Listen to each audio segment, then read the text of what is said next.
بسم اللہ الرحمن الرحیم۔ السلام علیکم ورحمۃ اللہ وبرکاتہ۔ فتاوی آن لائن کے ساتھ میں ہوں آپ کا میزبان میاں طاہر۔ اسلامی تعلیمات اور سوال و جواب کا یہ پروگرام ہر اتوار عصر تا مغرب آپ کی خدمت میں پیش کیا جاتا ہے۔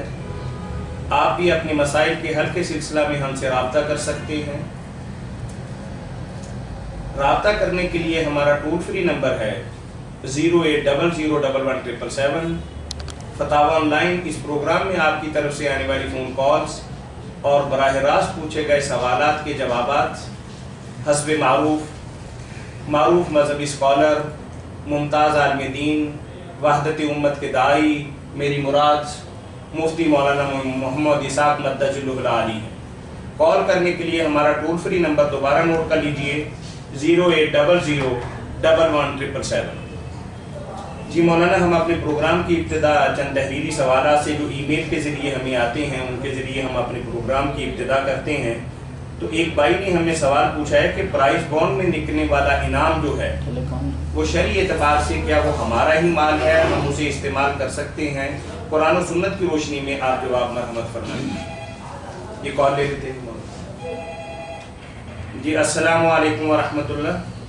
جی وعلیکم السلام۔ رانا طفیل بول رہا ہوں دبئی سے۔ جی رانا صاحب خیریت سے ہیں؟ آپ ٹھیک ہیں؟ ماشاء اللہ الحمدللہ، اللہ کا شکر ہے۔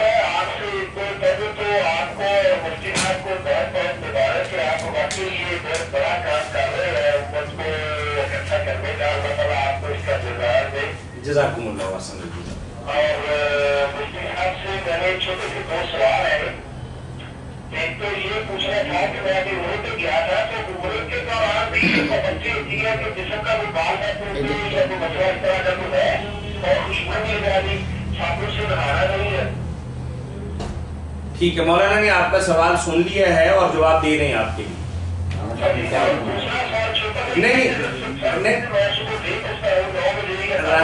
رانا صاحب ذرا رکیے گا۔ ٹھیک ہے، رانا صاحب کا مولانا دبئی سے ہمیں کال کر رہے ہیں۔ رانا طفیل صاحب ایک تو آپ کو مبارکباد اور درازی عمر کی دعا دے رہے ہیں اور آپ کے پروگرام سے بڑے خوش اور مطمئن ہیں۔ رانا صاحب کو اللہ خیریت سے رکھے۔ اور ان کا سوال پہلا یہ ہے کہ جب ہم حج کے لیے جاتے ہیں تو کافی پابندیاں ہوتی ہیں احرام کی حالت کے اندر، تو بھائی یہ فرما رہے ہیں کہ عمرے کی حالت کے اندر بھی جب احرام باندھا ہو تو وہی پابندیاں ہمیں کرنی پڑتی ہیں؟ یہی سوال ہے نا رانا صاحب آپ کا؟ جی ٹھیک ہے، جواب دیں گے مولانا۔ پابندیاں تو حج اور عمرہ دونوں کی رانا صاحب ہے کہ کچھ پابندیاں لوگوں نے آپ ہی بنا دی ہے نا۔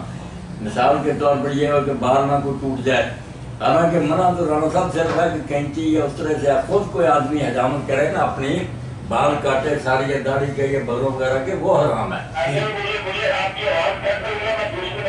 آپ دوسرے نمبر سے کریں۔ چلے دوسرے نمبر سے کر لیں کال۔ اگر پھر آپ کو شاید ایسا ہے کہ کال تھرو نہ ہو تو انتظار بھی کر لیجئے۔ جی ٹھیک ہے، چلے پرائز بانڈ والے سوال کو نکال لیں۔ پرائز بانڈ ٹھیک ہی ہے، جس کا نکلتا وہ دے دیں۔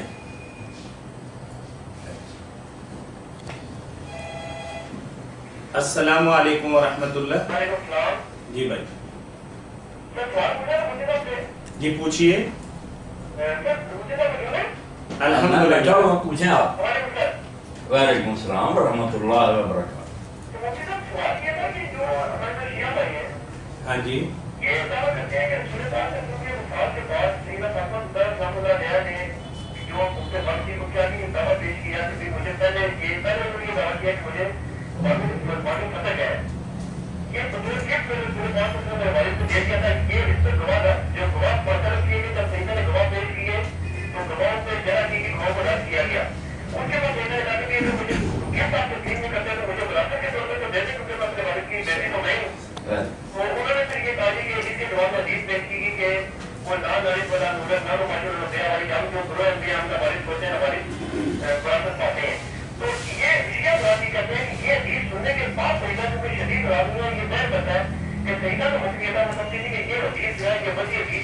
اور یہ میرے رسول کا فرمان نہیں ہے کیونکہ تمہیں یہ بات کرا دیں گے جبکہ اہل سنت والجماعت یہ دعویٰ کرتے ہیں کہ اسلام کی اور سیدہ کی مرادی ہے، وہ کہتے ہیں کہ سیدہ کی مرادی والی بات حدیث میں صحیح نہیں ہے، وہ امام کی طرح شاذ نوری کی تحریر ہے۔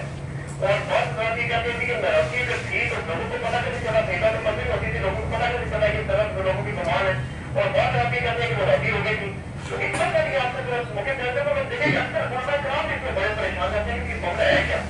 ٹھیک ٹھیک ٹھیک. آپ نے تو میرے بھائی دفتر کھول دیا ہے 13-14 سال سے جدائی اور اختلافی چلا رہا.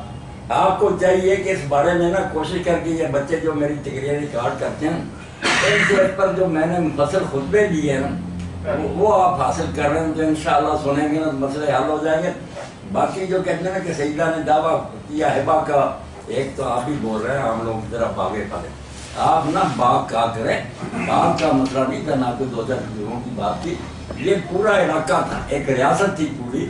خیبر کا حشر دیکھنے کے بعد نا یہ فضل کے لوگوں نے خود پیشکش کی کہ ہم جنگ نہیں لڑنا چاہتے.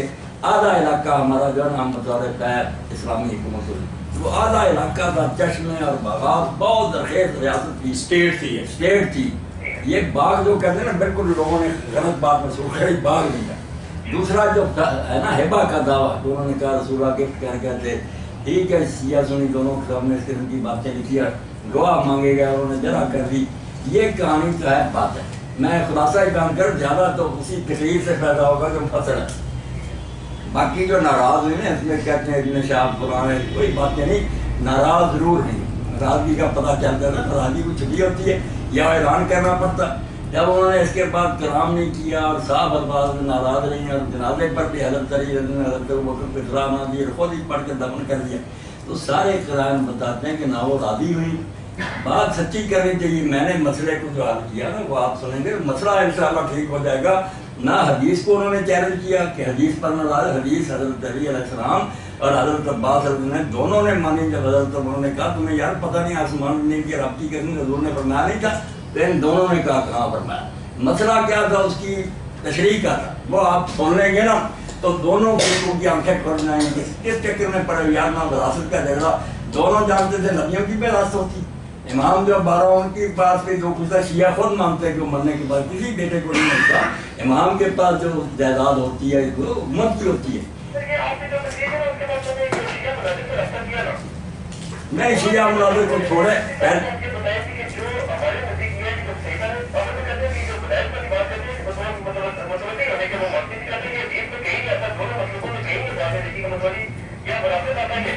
نہیں بتا دیں بالکل حوالے دیں گے. نہ ہبا تو بات نہ ختم کر دیں سوال. ہبا تو بالکل بے بنیاد ہے، کوئی شیعہ اپنی کتابوں سے بھی نہیں ثابت کر سکتا.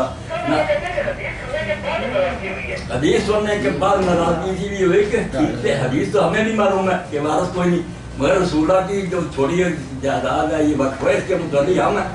میں ایک مسجد بناتا ہوں، مسئلہ میرا بیٹا کہتا ہے کہ ٹھیک ہے یہ ملکیت نہیں، نہ تقسیم ہو سکتی نہ بیع ہو سکتی، مگر میں مسئلہ نہیں بننا چاہتا ہوں. کوئی برا مطالبہ بھی اگر کوئی دوسرا آدمی کہتا ہے یار میں کام کر رہا ہوں، حضور بھی سربراہ مملکت سے میں سربراہ، مسئلہ ایک ہی تھا کہ وقف ہے، نہ وراثت ہے نہ ہبا، کچھ بھی نہیں. اسی طرح علیہ السلام کے زمانے میں جا کر بھی شیعہ سنی دونوں میں تقسیم ہوا، انہوں نے اولاد کو دیا نہیں، جیسے وقف تھا حکومت کی تعبیر میں. تو آپ تقریر سننے کے بعد شیعہ عالم کو کیا کہیں، شیعہ سنیوں سے پوچھتے رہیں گے، یہ مسئلہ ہو جائے رہتے ہیں. اور شیعہ عالم کو میرے ساتھ ملا ہے، میں انشاءاللہ اپنی بھائی کی تسلی کروں گا. دونوں فریق مسئلہ ان کے نزدیک ایک ہی ہے، مسئلے میں کوئی اختلاف نہیں تھا. سوال یہ تھا کہ یہ جو زمین ہے موقوف وقف ہوئی ہے، اس کی تحریر کس کو حوالے دوں گا، کوئی بناوٹی بات تو نہیں. ابن شہاب زوری قانون ہے سنت کا، اس کو جو مجروح کرتا وہ سنی ظالم.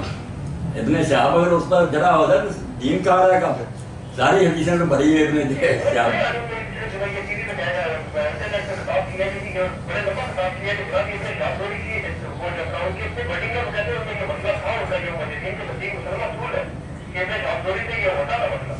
ابن شہاب اگر کوئی بات تشریح کے طور روایت میں پڑھاتے تھے یہ اعتراض کرتے اس کا ثبوت ہوتا ہے کہ الفاظ انہوں نے پڑھایا. یہ تو نہیں کہ اپنی طرف سے کر رہے ہیں کہ یہ اعتراض ہے، جس چیز کو چاہے اعتراض نہ لیں، یہ تو بھائی پھر علم ہی سارا تباہ ہو جائے. ابن شہاب بالکل امام ہے، ثقہ ہے، کوئی نہیں بات اس میں اعتراض میں اعتراض ہی کہہ رہا ہوں.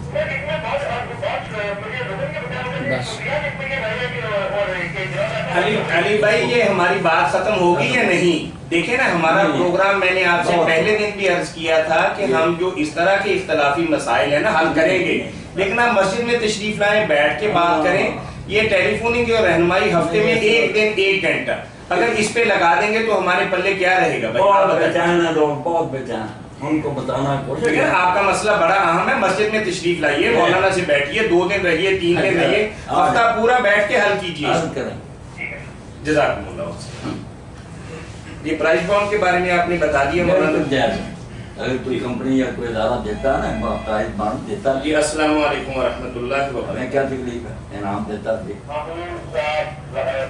جی امین شاہ صاحب، کیا حال چال ہے آپ کے؟ خیریت؟ سوال کیجیے آپ۔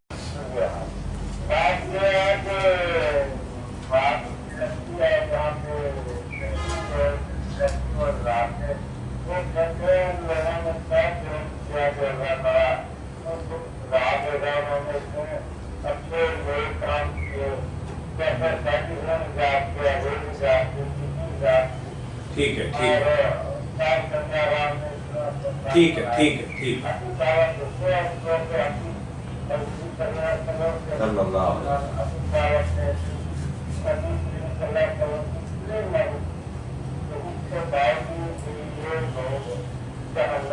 میں آپ کا سوال سمجھ گیا، اگر اجازت دیں تو میں مولانا کو دوہرا دیتا ہوں۔ مولانا بھائی یہ فرما رہے ہیں کہ اگر کوئی آدمی اللہ اور اس کے نبی صلی اللہ علیہ وسلم کو نہیں مانتا لیکن بہت ہی انسانیت کی خیرخواہی اور بہتری کے لیے اور ترقی کے لیے کام کرتا ہے، جیسے سر گنگا رام ہسپتال ہے، یہ میو ہسپتال ہے، یا باقی اس طرح ریل بنانا، یہ کرنا وہ کرنا، تو ان لوگوں کو تو اجر تو ملے گا نا، کیونکہ انسانیت کی فلاح اور بہتری کے لیے وہ کام کر رہے ہیں، تو اللہ کے ہاں ان کا اجر اور مقام تو ہونا چاہیے، جیسے کہ بھائی کہہ رہے ہیں۔ یہی سوال ہے نا آپ کا؟ ٹھیک ٹھیک۔ نہیں امین شاہ صاحب، آپ کی یہ غلطی جو ہے نا اس وجہ سے کہ آپ ایمان کی قدر نہیں لگا۔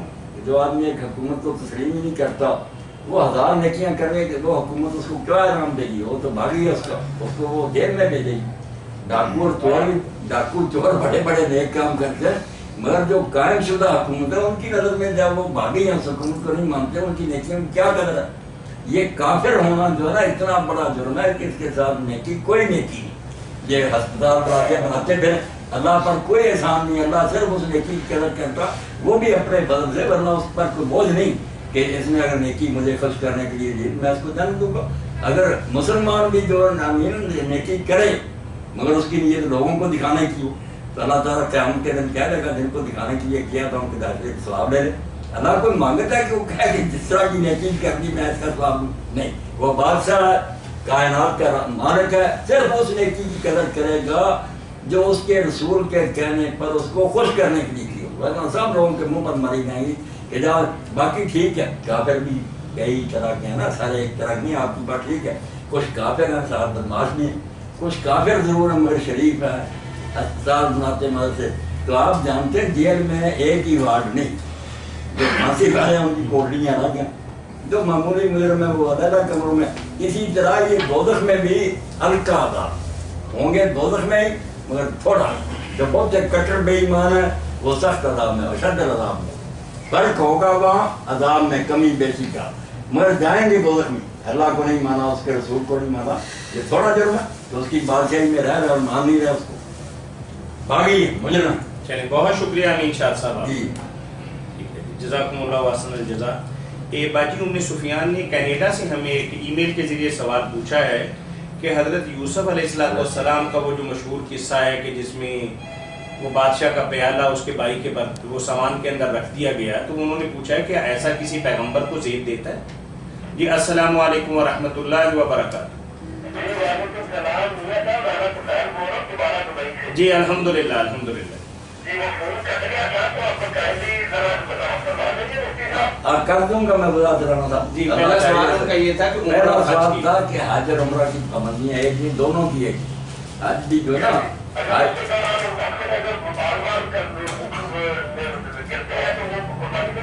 نہیں سننے شرطیں دونوں کی ہے کہ حج میں کچھ کام اور بھی ہے، ملوا جانا اور بعض مدت، مگر مکہ کے اندر جو کام ہے نا طواف کعبہ صحیح سوا ملوگی، یہ تو ہے کہ احرام باز پابندیاں ایک ہی، مگر یہ پابندیاں جو ہے نا بال گر گیا، آپ نے داڑھی پر ہاتھ پھیرا، کوئی گر گیا یہ سر پر، یہ سے کوئی دام نہیں لازمات، بے شک آپ جتنی مرضی خارج کریں سارے بھی جھک جائے نا، کوئی دام نہیں اس پر۔ اگر کینچی اور اس طرح لے کر آپ خود کاٹتے ہیں جس کو حجامت بنانا کہتے ہیں، پھر ہے کہ وہ آدمی جو نا 3 روزے رکھے، اچھے مسکینوں کو کھانا کھلائے، بال خود گرے بے شک خارج کرنے لے، یا کوئی ایسے نہیں رہنا صاحب کوئی دم پڑتا، یہ جو کہہ رہے نا کہ نہائے مر کر نہائے، اس میں جو کچھ بال گرے گرتے گرے، بس کینچی اور اسلے سے جان بوجھ کر کہ میں بال کاٹ رہا ہوں، یہ کام نہیں کر سکتا۔ اچھا ٹھیک ہے، دوسرا تھا کہ میں 9 بجے اٹھوں کبھی تو نماز اس وقت پڑھوں یا گھر کے ساتھ میں نہ کے اب فجر کی لیٹ ہو جائے، دیر سے میرے کو رانا صاحب یہ کئی میرے بھائی سن رہے ہیں، بہنیں بہت لوگ اب اس بیماری میں مبتلا ہیں، آپ تو شاد و نادر شاید ایسا ہوتا ہوگا، ورنہ لوگ تو اٹھتے ہی اب اس طرح کے سورج نکلنے کے بعد، تو ان لوگوں کو چاہیے کہ لیٹ نہ کریں، جو ان سے کم بختی ہوگی نا کہ سوائے رہے اس کو اللہ معاف کرے، مگر جاگتے ہی نا فوراً اسی وقت وضو کر کے پہلا کام نماز پڑھنے کا کریں، پھر معافی مل جائے، وہ نیند اللہ کا انعام ہوگا کہ نیند بھی نصیب ہوگی اور نماز بھی جو وقت پر شمار ہوگی۔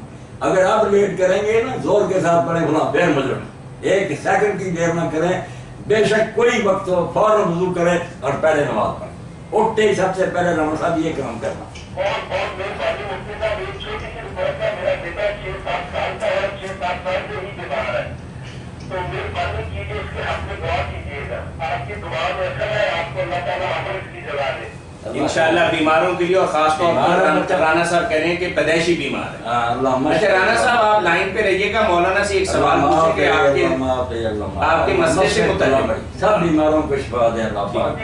ٹھیک ہے، رانا صاحب نے پوچھا نہانے کے بارے میں، مولانا بعض لوگوں کو یہ اشکال آتا ہے کہ یہ جو صابن آج کل ہم استعمال کرتے ہیں تو اس کے اندر تو ایک بہت زیادہ خوشبو وغیرہ بھی ہوتی ہے اور نہانے کے بعد بھی کافی دیر تک وہ برقرار رہتی ہے، تو کیا ایسے صابن سے ہمارا احرام کی حالت کے اندر غسل کرنا مناسب ہے؟ میاں صاحب اگر کوئی ایسے صابن سے پرہیز کرے نا تو بڑی اچھی بات ہے، مگر یہ خوشبو لگانا نہیں، جس کو کہتے ہیں نا کوئی آدمی خود خوشبو جو ہے نا عطر وغیرہ لگائے، منع جو ہے خود خوشبو لگانا ہے، ورنہ اسی لیے لوگ کہتے ہیں کہ حضرت اس کو بوسا نہ دی، اس کو لگی ہوتی ہے، اس کو لگی ہوئی، کیوں؟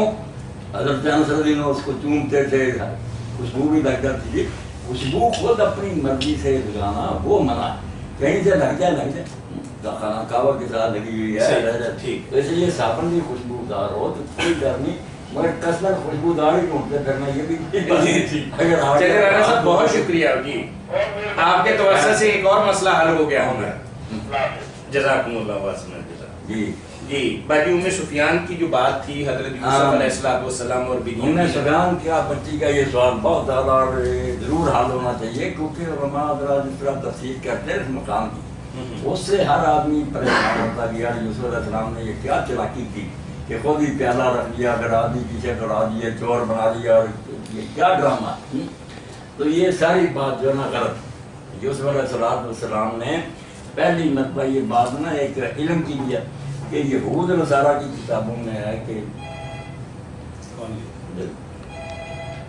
السلام علیکم ورحمۃ اللہ۔ جی وعلیکم السلام ورحمۃ اللہ، میں سوال بات کر رہا ہوں، میں سوال ہے سب سے پہلے تو یہ کہ ابا حاجرہ جو ہے ان کا نام جو عرب چاہتے ہیں یہاں پہ ہمارے یہاں وہ حاجر بولتے ہیں، وہ کہتے ہیں کہ آپ لوگ اس کا نام صحیح نام لاتے ہیں، حاجر ہے نام اس کا حاجرہ نہیں ہے، تو یہ اس کا ایک تو بتا دیں۔ اور دوسرا سوال جو ہے نا وہ یہ ہے کہ شیطان کے بارے میں جو قرآن پاک کی آیت ہے انہو یراکم هو وقبیلہ من حیث لا ترونہم، اس کے سلسلے میں جو وہ ہے کہ جب ہم اپنے بیوی کے پاس جاتے ہیں تو بسم اللہ کہیں تو شیطان نہیں دیکھ سکتا، تو کیا یہ بات درست ہے کہ لباس اتارتے وقت بھی جب آپ بسم اللہ کہتے ہیں تو شیطان آپ کو نہیں دیکھے گا، لیکن آپ نے ظاہر نہیں دیکھا، آپ نے کہا کہ یہ حدیث ہے وہ صحیح ہے جس میں لباس کے بارے میں کہا گیا، تو اس کے بارے میں تھوڑا سا ذرا تصویر کر دیں تو بہت اچھا ہوگا۔ نعمان بھائی بہت خوشی ہے، اللہ تعالیٰ آپ کو خیریت سے رکھے، آپ کی صحیح مشکور فرمائے۔ تو پہلا سوال آپ کا تھا کہ حاجرہ کی بجائے حاجر کے، حاجر، یہ وہ بالکل ٹھیک ہے، ہم جو حاجرہ کہتے ہیں نا، بلکہ کئیوں نے حاجرہ بنا دیا جیسے ہجرت کرنے والی، یہ غلط ہی ہے، لفظ بالکل ٹھیک ہے، حاجر، آخر میں ایک کوئی نہیں رہی ہے، حاجر، یہ جیم پر بھی زبر ہے، حاجر، لفظ بالکل ٹھیک، اسی طرح صحیح بخاری وغیرہ میں، تو یہ بات جو عرب لوگوں کی ٹھیک ہے کہ حاجر کہنا چاہیے، حاجرہ وغیرہ کوئی نام نہیں۔ یہ دوسری ہے سے ہے نا حلوے سے نہیں ہے کسی، تو اس کی معنی کیا ہوں گی؟ چھوڑنے والی؟ ہاں یہ چلو ایک نئی بات ہے کہ حاجر کی معنی کیا، حاجر جو ہے نا یہ مصری زبان کا رہا تھا، کیونکہ حضرت حاجر جو تھی اصل میں تو مصر کی تھی نا، چاہے مصر میں حضرت یوسف علیہ السلام کو دیکھیے تو اس کا اصل جو ہے نا معنی وہی ہے جو ہماری زبان میں شائستہ، بعضی بچیوں کے نام رکھو شائستہ، سمری ہوئی، بہت مہذب سلی کمن. ہاں بس یہ حاجر جو ہے نا شائستہ، سمری ہوئی، مہذب ہر لحاظ سے، بڑا پیارا نام ہے حاجر کہنا. آپ کی ایک بات تو واضح ہوگی کہ مولانا نے فرما دیا کہ آخر میں جو ہے لگاتے ہیں یہ مناسب نہیں ہے، اور عرب جیسے کہتے ہیں وہ درست کہتے ہیں. اس کے ساتھ ہی ایک بات اور، اس کے تو اچھے پڑھے لکھے لوگ بھی حضرت سے معاویہ رضی اللہ کی والدہ ہے، یا اسی طرح رسولہ کی بیوی جو ہے ان کا نام بھی ہندی تھا نا، مگر ہندا کہتے ہیں. ہندا جو ہے بڑھا دی نا انہوں نے اردو زبان میں، یہ بھی ایک طرح اپنی طرف سے اضافہ جو اٹھتا ہندا. ہندا کوئی نام جو انڈیا کا نام ہے نا ہند، یہی نام ہے ہند. اور ہند بھی بہت اچھا نام ہے. ہند کا معنی یہ ہے کہ عورت میں جتنی خوبیاں ہونی چاہیے، جس عورت میں وہ ساری جمع وہ کہلاتی ہے، یعنی محاسن کا مجموعہ. محاسن، بڑا پیارا نام ہے.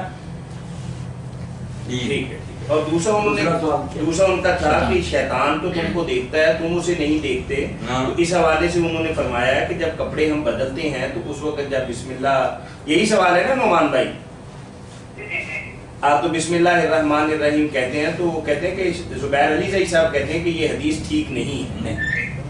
یہ ٹھیک ہے اگر وہ روایت اس میں آتا ہے کہ جب آدمی دیکھنے کی بات نہیں، بات تو ٹھیک ہے، نقصان نہیں بتا سکتے. یہ جو ہے نا کہ روایت میں ہے کہ وہ دیکھ نہیں سکتے، دیکھتے کیوں نہیں، ہم بسم اللہ پڑھ رہے ہیں نا، دیکھتے کہتے ہیں. مگر جو ضرر پہنچانے کی بات ہے کہ جب پاخانہ میں جائیں باتھ روم میں تو بسم اللہ کہہ دیا. الگ میدان میں جو کپڑے جو ہے نا اٹھاتے ہیں وہ پہلے بسم اللہ کہتے ہیں. یہ شیطانوں کے اس کے دل میں آڑ بند رکھتی ہے. یہ نہیں کہ دیکھتے نہیں وہ پھر مانا، یہ ہے کہ جنات وغیرہ میں نا چمٹ جاتے ہیں، تخبط ہو شیطانوں میں بس چمٹ جاتے ہیں، انسانوں کو پاگل بنا دیتے ہیں. قرآن کہتا آدمی بچا رہتا ہے، جنات اس کو نقصان نہیں پتا سکتے. مطلب یہ تھا دیکھنے میں کوئی رکاوٹ نہیں. یعنی مولانا نے فرمایا ہے کہ بسم اللہ الرحمن الرحیم پڑھنے سے انسان شیطانوں کی دسترس سے بچ جاتا ہے، نقصان نہیں پتا سکتے.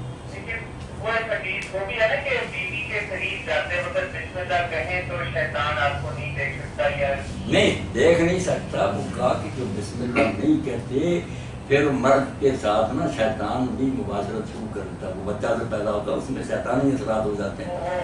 ہاں اس لیے یہ پڑھ لے تو نامراد پھر اس میں شریک نہیں ہوتے. اچھا لیکن مولانا یہ جو غسل خانے والی بات ہے، یہاں سے میں نے لکھا بھی ہوا تھا اپنے سوال میں، تو میں نتیجی بات کرنا چاہ رہا تھا بس کر لیں آپ سے کہ یہ دو باتیں. ایک تو یہ کہ جب غسل خانے میں جاتے ہو دعا کہتے ہیں تو کہتے ہیں کہ وہ آپ قبول و فضائل سے بچتے ہیں. یہاں پہ یہ بھی بات صحیح ہے کہ فرشتے جو ہوتے ہیں وہ باہر کھڑے رہتے ہیں، اور اگر یہ بات صحیح ہے تو کیا ہمارے پاس نوجوان بڑی عجیب سی بات کہتے ہیں کہ جو عادت شرعیہ ہے نا اس کی بات ہے، کیونکہ فرشتے تو باہر کھڑے رہتے ہیں. تو نعمان بھائی ایسی باتیں پھر سوال ہی پیدا کرنے والی ہیں. فرشتوں میں کدھر جانا، جیسے زبیر علی صاحب نے کہا نا کہ فرشتے والی روایتیں صحیح نہیں ہیں، شیطانوں والی ہے تو ایسی بات کہ وہ ساتھ ہی رہتے ہیں. باقی ان کے ساتھ رہنے سے ان کے لیے کیا پردے ہمارے وہ ہر وقت ساتھ.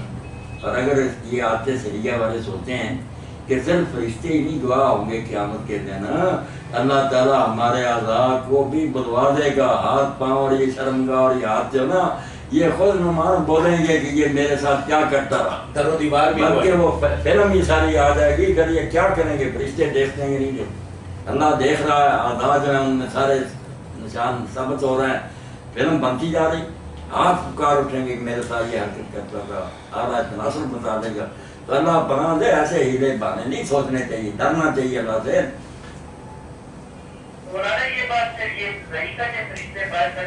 نہیں فرشتے کہیں نہیں جاتے، فرشتے ساتھ ہی رہتے.